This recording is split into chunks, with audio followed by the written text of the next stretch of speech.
1983ခုနှစ်ကန်ဆတ်ပြည်နယ်လော်ရန်မြို့ညနေတန်းကောင်ရံမှာအရာအားလုံးကတိတ်ဆိတ်ငြိမ်သက်နေတယ်။မင်းဟာအသက်4နှစ်အရွယ်ဒီန်ဝင်းချက်စတာ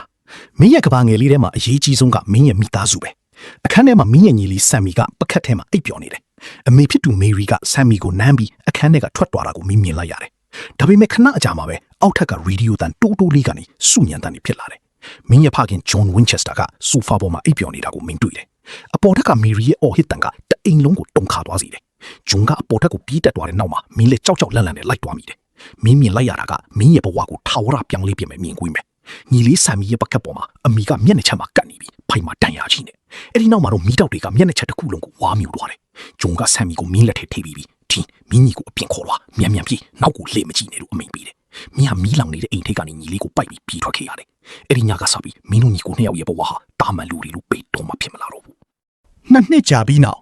မင်းဟာကားလမ်းမတွေပေါ်မှာအချိန်ကုန်ဆုံးနေတဲ့မုတ်ဆိုးတစ်ယောက်ဒါပေမဲ့မင်းလိုက်ရှာနေတာကတောကောင်နေမဟုတ်ဘူးလူတွေရဲ့အိမ်မက်ဆိုးတွေကမိစ္ဆာတွေမင်းရဲ့ညီဆမ်ကတော့ဒီဘဝကိုစွန့်ခွာပြီးစတန်ဖို့တက္ကသိုလ်မှာရှေ့နေဖြစ်ဖို့ကြိုးစားနေတယ်သူကမင်းတို့ရဲ့အမွေနှစ်ကိုညှင်းပယ်ထားတာ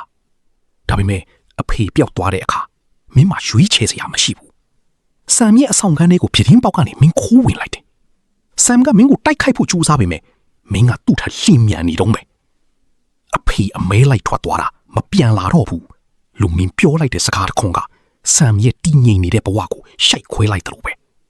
ဆမ်ကမလိုက်ချင်ပေမဲ့အဖေရဲ့ဒိုင်ယာရီထဲကတဲလွန်စာတစ်ခုဖြစ်တဲ့ဂျယ်ရီကိုမြို့ကလူပြောက်မှုတွေအကြောင်းမင်းပြလိုက်တဲ့အခါသူညင်းလို့မရတော့ဘူးမင်းတို့နှစ်ယောက်မင်းရဲ့1960အင်ပါလာကားအနက်ကြီးနဲ့လမ်းပေါ်ထွက်ခဲ့ကြတယ်ဂျယ်ရီကိုမြို့မှာအဖြူရောင်ဝိတ်အမျိုးသမီးဆိုတဲ့ဒန်ဒါရီတစ်ခုရှိနေတယ်လမ်းဘေးမှာကားကြုံထားပြီးအမျိုးသားတွေကိုတပ်ဖြတ်နေတဲ့ဝိညာဉ်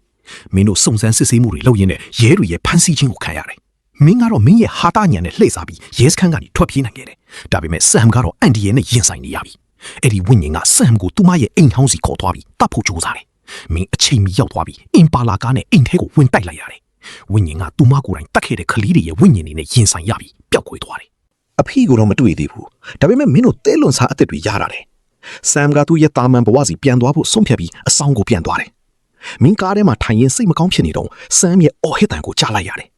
မင်းအခန်းထဲကိုပြေးဝင်သွားတဲ့အချိန်မှာမြင်လိုက်ရတာကလွန်ခဲ့တဲ့22နှစ်ကမြင်ကွင်းအတိုင်းပဲဆမ်ရဲ့ချစ်သူဂျက်ဆူကာဟာမျက်နှာချက်မှာကတ်နေပြီးမီးလောင်နေတယ်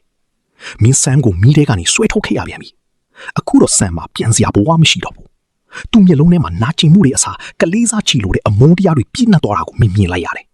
သူကကားနောက်ဖုံးကိုပိတ်လိုက်ပြီးမင်းဘေးမှာဝင်ထိုင်တယ်ငါတို့မှလှုပ်ရှားအလုပ်ရှိတယ်လို့သူကပြောတယ်မင်းတို့ညီကိုနှစ်ယောက်ရဲ့ခရီးကအခုမှတကယ်စားတာ